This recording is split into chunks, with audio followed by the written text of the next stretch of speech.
Dr. Marcus Webb stared at his computer screen in complete confusion. The numbers made no sense at all. He rubbed his tired eyes and looked again, but the data remained the same. After 30 years of studying planets across the galaxy, he had never seen anything like this. "Elena, come look at this," he called to his partner across the research lab aboard the Starship Horizon's Edge. Dr. Elena Foster walked over, carrying her coffee cup and wearing the same puzzled expression she had worn for the past 3 days. "Still the Earth data?" she asked, peering over his shoulder at the holographic display floating above his desk. "I've checked it 17 times. The computer isn't broken. The scanners aren't broken. This is really what Earth looks like." Marcus pointed to the timeline showing Earth's geological history. "Look at this. 12,000 years of recorded human history, and not one major natural disaster." Elena set down her coffee and pulled up her own data on a nearby screen. "I've been comparing it to every other inhabited planet in our database. Every single one shows massive earthquakes, volcanic eruptions, asteroid impacts, climate disasters. It's normal. Civilizations get knocked back to the Stone Age every few thousand years and have to rebuild." "But not Earth," Marcus said quietly. "Not Earth," she agreed. The door to the lab slid open and Captain James Mitchell walked in. He was the human representative assigned to their survey mission, a tall man with graying hair who seemed uncomfortable being so far from his home planet. The Galactic Archaeological Survey had insisted on having a human present when they studied Earth, though Marcus wasn't sure why. "Any progress on your investigation?" Captain Mitchell asked, trying to sound casual but clearly worried about what they might find. Marcus gestured to his displays. "Captain, can you tell me about the great disasters in human history? The big earthquakes, volcanic eruptions, things like that." Mitchell thought for a moment. "Well, there have been some earthquakes, sure. Some volcanic activity. But nothing really catastrophic. We've been pretty lucky, I guess." "Lucky," Elena repeated slowly. "Captain, do you know how lucky?" She pulled up a comparison chart showing Earth next to other inhabited worlds. "This is Kepler 442b. Civilization that has been knocked back to primitive technology 8 times in the past 10,000 years due to supervolcanic eruptions. This is Proxima Centauri b. Asteroid impacts have caused 3 mass extinctions since intelligent life emerged." Marcus added more examples. "TRAPPIST 1F has experienced magnitude 9 earthquakes every few centuries. Gliese 667cc has climate shifts that regularly cause ice ages. Wolf 359b gets hit by large asteroids about once every millennium." Captain Mitchell looked from one display to another, his face growing pale. "Are you saying something's wrong with Earth?" "Not wrong," Marcus said carefully. "Impossible." Elena brought up Earth's geological scan results. The planet appeared on the hologram like a transparent ball, with different colored layers showing the internal structure. "Look at this, Captain. Earth has all the same geological features as these other worlds. Active fault lines, volcanic chambers, unstable climate systems. Your planet should have experienced thousands of major disasters." "But it hasn't," Marcus added.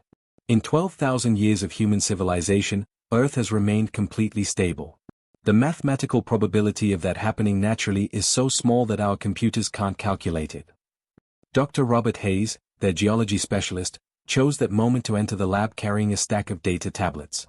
He was a short, energetic man who got excited about rock formations in a way that others found slightly disturbing. "Marcus, Elena, you need to see these mineral composition readings," he said, practically bouncing on his feet. "I've been analyzing core samples from every major fault line on Earth, and the results are fascinating." He activated his own holographic display, showing cross-sections of Earth's crust. "These fault lines are under enormous pressure.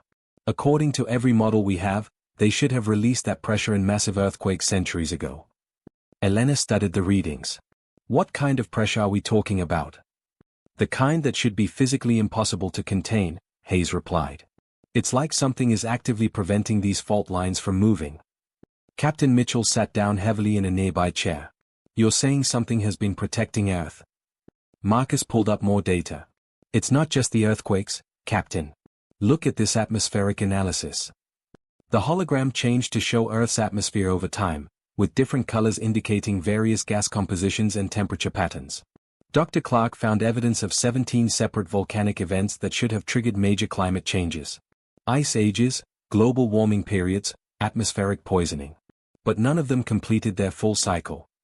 "What do you mean?" Mitchell asked. Elena answered. The volcanic event started. We can see the initial atmospheric changes in the geological record. But then they just stopped. As if something intervened to prevent the full disaster. Hayes added his own discovery.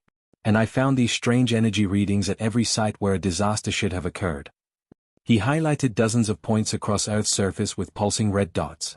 Same energy signature every time, but the technology producing it is unlike anything in our databases. Marcus leaned back in his chair, staring at the accumulating evidence. Gentlemen, lady, I think we need to face the possibility that something has been actively managing Earth's geological and atmospheric systems for thousands of years. Managing them how? Captain Mitchell's voice was barely above a whisper. Elena brought up one final display showing asteroid trajectories around Earth's solar system. Captain, in the past 10,000 years, 17 asteroids large enough to cause extinction-level events have passed through your solar system. Every single one of them mysteriously changed course before reaching Earth. The lab fell silent except for the quiet humming of the ship's engines. The implications were staggering. Something with technology far beyond current galactic understanding had been watching over Earth, ensuring that humanity could develop without the constant disasters that plagued every other known civilization. But who would do this? Captain Mitchell finally asked. And why? Marcus looked at his colleagues, seeing the same mixture of excitement and fear in their eyes that he felt. This discovery would change everything they thought they knew about Earth's place in the galaxy. Captain, he said slowly, I think that's exactly what we need to find out. 3 weeks later, Dr. Marcus Webb stood in the main laboratory of their orbital research station, staring at results that made his head spin.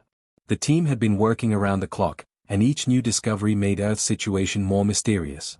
Dr. Robert Hayes burst through the lab doors, his hair messy from running his hands through it. He carried a tablet filled with geological data and looked like he hadn't slept in days. Marcus, you're not going to believe this, Hayes said, his voice shaking with excitement and fear. I finished analyzing every major fault line on the planet. The results are impossible. Elena Foster looked up from her atmospheric readings. Define impossible. Hayes activated the large holographic display in the center of the room. Earth appeared as a transparent sphere, with bright red lines marking all the major fault zones. These fault lines should have moved centuries ago. The tectonic pressure is beyond anything I've seen on any other planet. Captain Mitchell, who had been quietly observing from the corner, stepped forward. What kind of pressure? The kind that should crack continents in half, Hayes replied grimly. Look at the San Andreas fault. The stress readings suggest it should have released a magnitude 10 earthquake sometime in the past 500 years. That would have destroyed most of the western United States. Webb studied the readings carefully. But it didn't happen. None of them happened, Hayes confirmed. The Himalayan fault system, the Mid-Atlantic Ridge, the Pacific Ring of Fire. All of them are locked in positions that should be impossible to maintain naturally. Dr. Emma Clark entered the lab carrying her own set of disturbing results. She was their atmospheric specialist, a quiet woman who rarely spoke unless she had something important to say. The climate data is even stranger, she announced, pulling up her own holographic displays. I found evidence of major volcanic events that should have changed Earth's entire climate system. Elena moved closer to examine Clark's data. What kind of changes? Catastrophic ones. The Yellowstone supervolcano should have erupted at least 3 times in the past 8,000 years. Each eruption would have caused a global ice age lasting centuries. Clark pointed to atmospheric readings that showed clear signs of volcanic activity beginning, then mysteriously stopping. The atmospheric composition shows the initial stages of these eruptions, she continued. Sulfur compounds increasing, ash particles in the upper atmosphere, temperature drops beginning. But then everything just reverses. As if something actively cleaned the atmosphere and prevented the full disaster. Captain Mitchell sat down hard in a nearby chair. You're saying these disasters actually started to happen? They did more than start, Webb said, studying both sets of data together. Hayes, show him the energy readings. Hayes manipulated the holographic display, and suddenly dozens of bright blue dots appeared scattered across Earth's surface. Each dot pulsed with a steady rhythm, like a heartbeat. These energy signatures appear at every single location where a disaster should have occurred, Hayes explained. Every fault line that should have moved, every volcano that should have erupted, every place where the climate should have been altered. Elena examined the energy patterns closely. The technology producing these signatures is completely unknown. It's not like anything in our galactic databases. Clark added her own findings. And it's not just reactive. Whatever this technology is, it's been actively monitoring Earth systems. Look at this. She brought up a timeline showing atmospheric changes over the past 10,000 years. Every time natural systems began to destabilize, this energy appeared and corrected the problem. It's like having an invisible planetary maintenance system. Webb felt a chill run down his spine. Show me the asteroid data again. Elena pulled up the space-based readings they had collected. The hologram now showed Earth's solar system with colored lines tracking asteroid movements over time. Here's what really scared me, Elena said quietly. In the past 10,000 years, 17 asteroids large enough to cause mass extinctions entered this solar system. Every single one was on a direct collision course with Earth. Captain Mitchell leaned forward. But none of them hit. None of them hit, Elena confirmed. And the way their courses changed violates everything we know about orbital mechanics. Look at this one from 3,000 years ago. She highlighted a particular asteroid's path. The trajectory showed it heading straight for Earth, then making an impossible 90-degree turn in the outer solar system. Asteroids don't just change direction like that, Hayes said. Something with incredible technology had to intervene. Clark pulled up more atmospheric data. And every time one of these interventions happened, I detected the same energy signatures we're seeing on the planet's surface. Webb stared at the accumulating evidence, trying to process what they were discovering. So we have proof that something has been actively preventing natural disasters on Earth for thousands of years. Something with technology far beyond anything we've encountered in the galaxy. But what could do this? Captain Mitchell asked. And why would they protect Earth specifically? Elena brought up comparative data from other inhabited worlds. That's what bothers me most. We have records of over 300 civilizations across the galaxy. Every single one has experienced regular catastrophic natural disasters.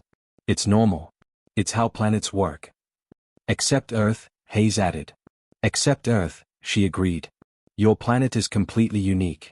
It's as if someone deliberately turned it into a perfect nursery world, safe from all the dangers that plague every other civilization. Webb looked around at his team, seeing the same mixture of wonder and fear in their eyes that he felt.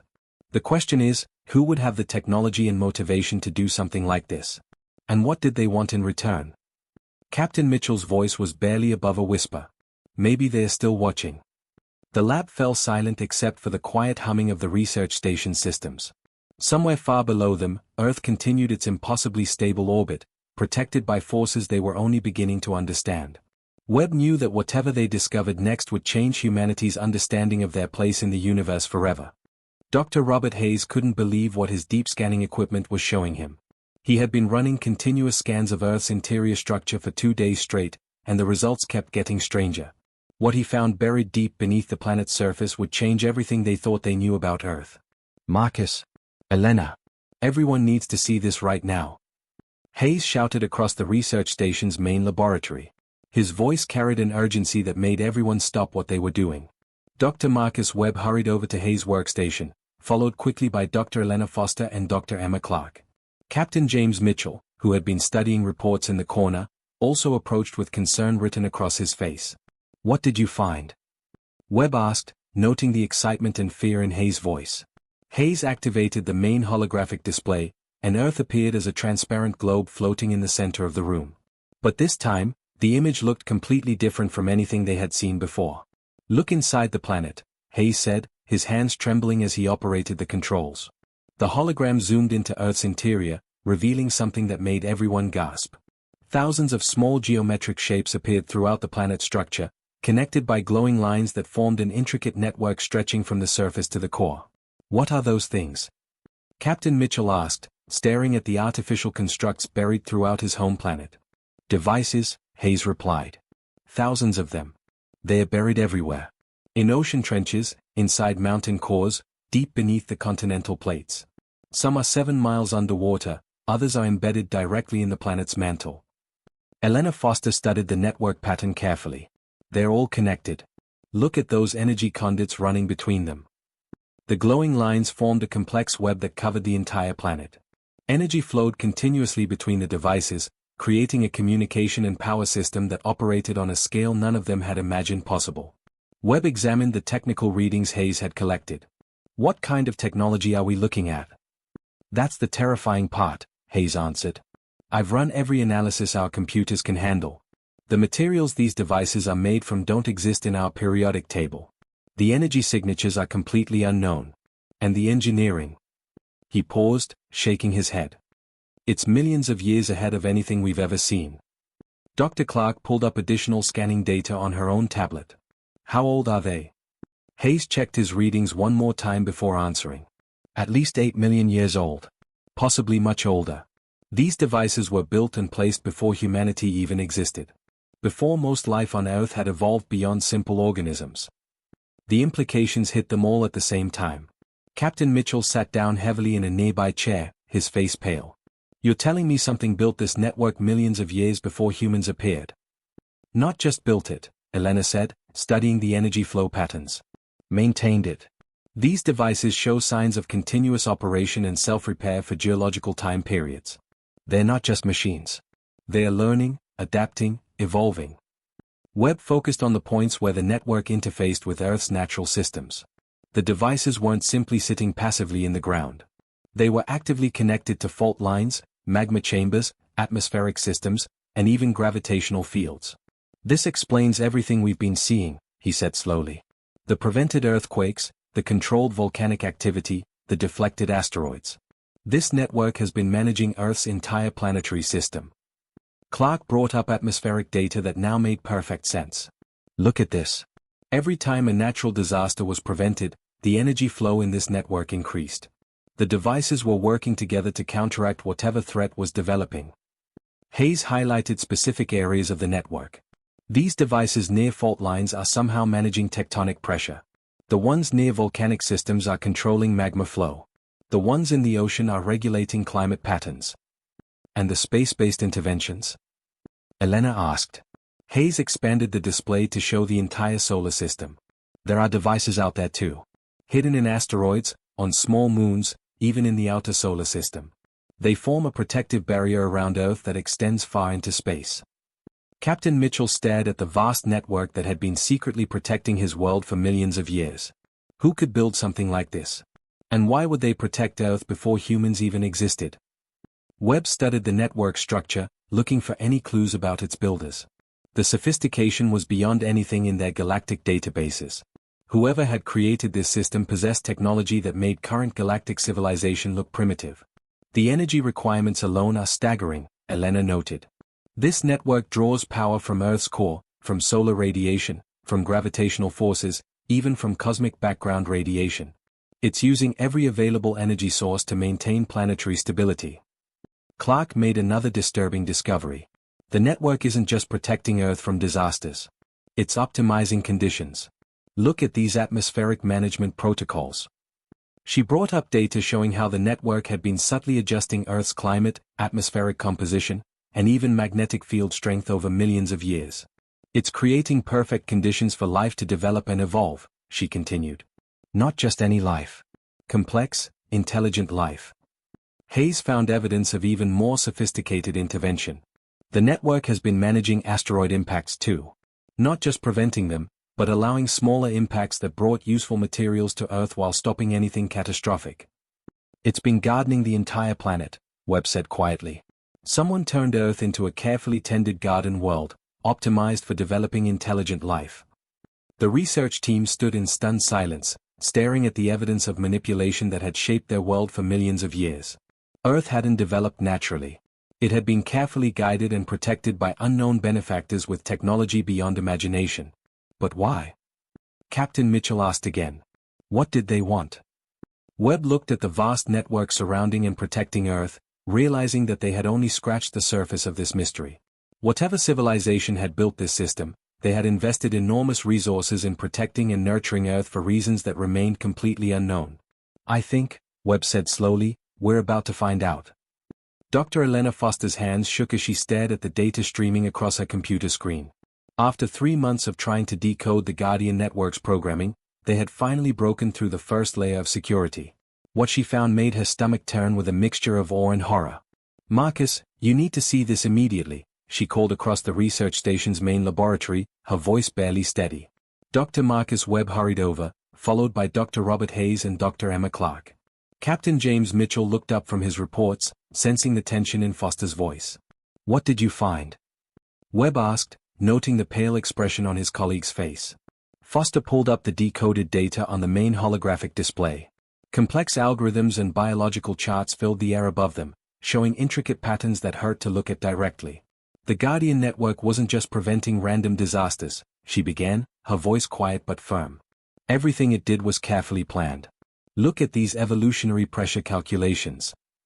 The hologram showed mathematical models that tracked the development of life on Earth over millions of years. Each prevented disaster, each allowed challenge, each environmental change had been precisely calculated to achieve specific results. Webb studied the data carefully.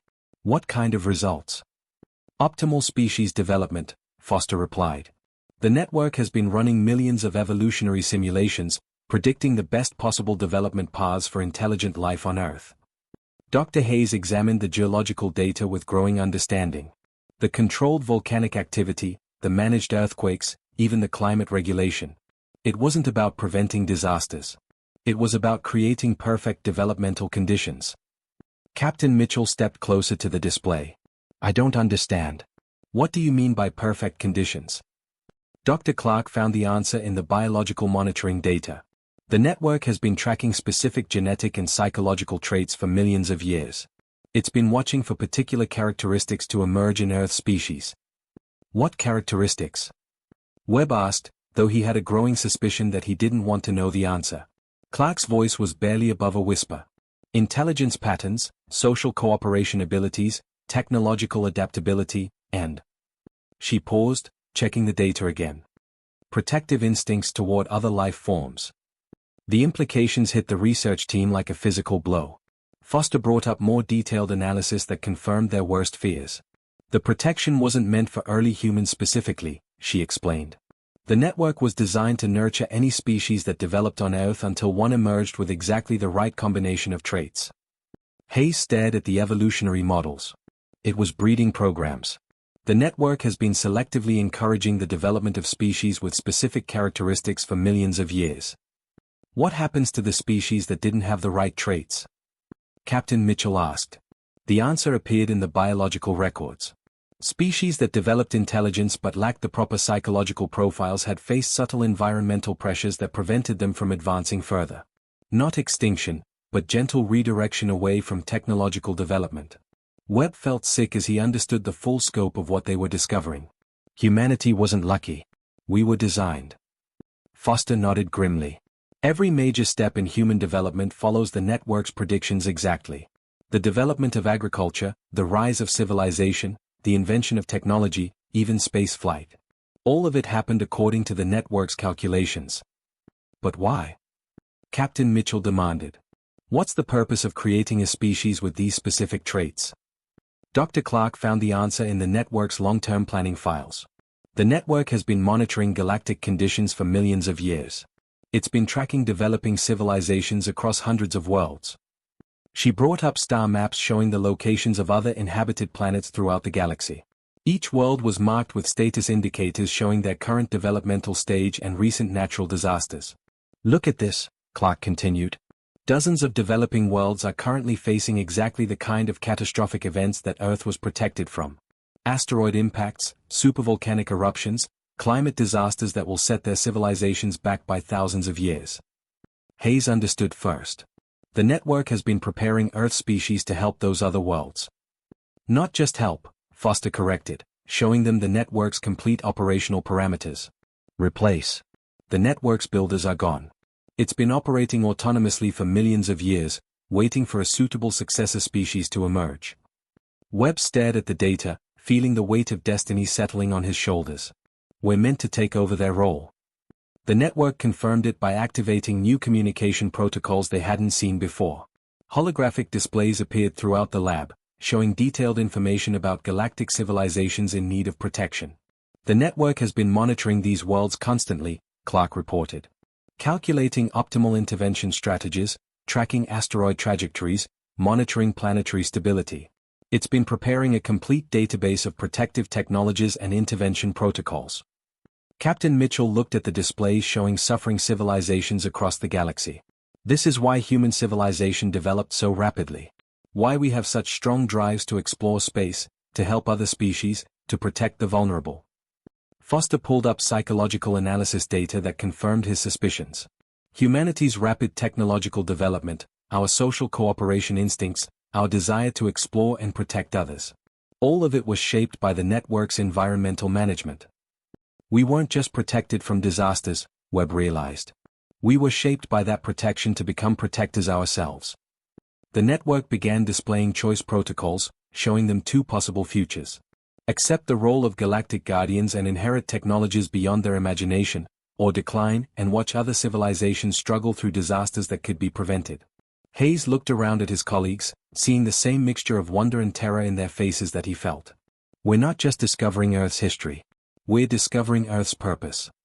The Guardian Network waited patiently for their decision, its ancient systems humming with power built up over millions of years.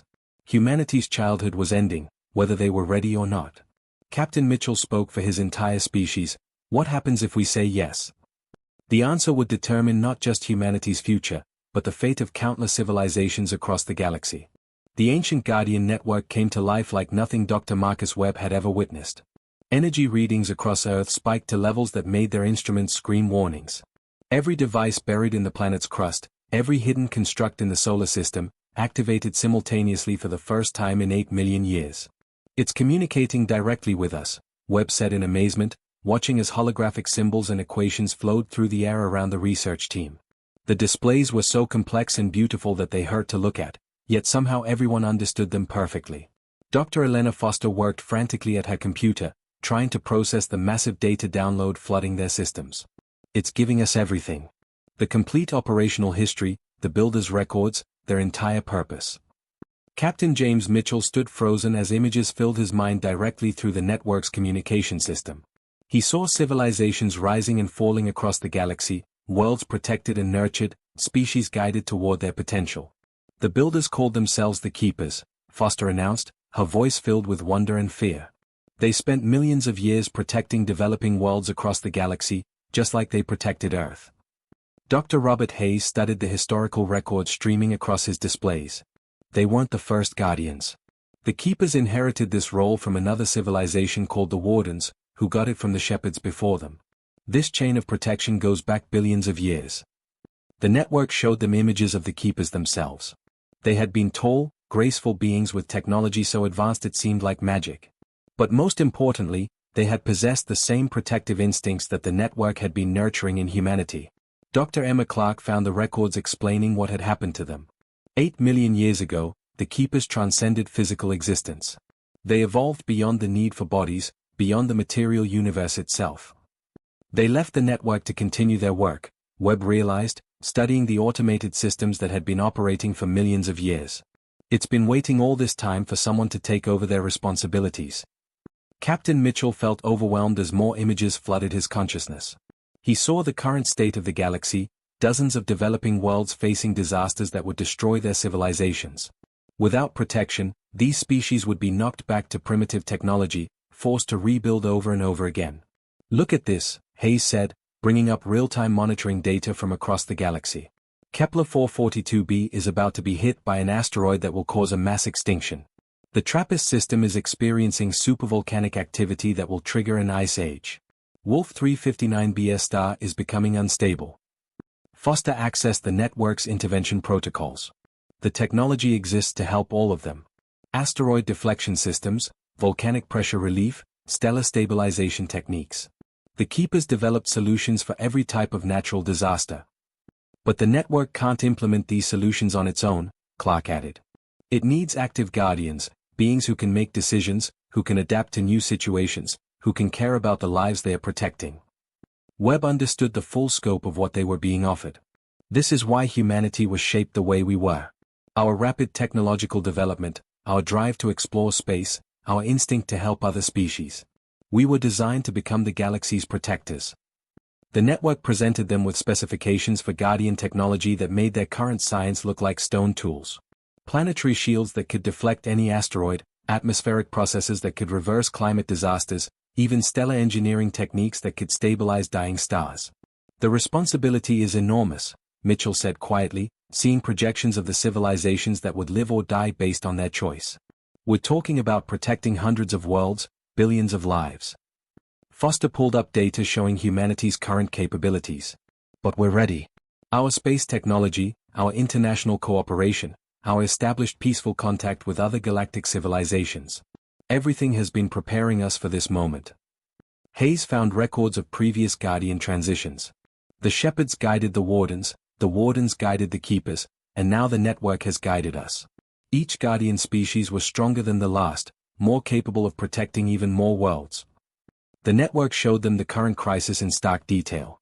Without Guardian intervention, 17 developing civilizations would face extinction-level events within the next 1,000 years. Their technological progress would be lost, their cultures destroyed, millions of years of evolution wasted. We can save them all, Clark said, studying the intervention plans.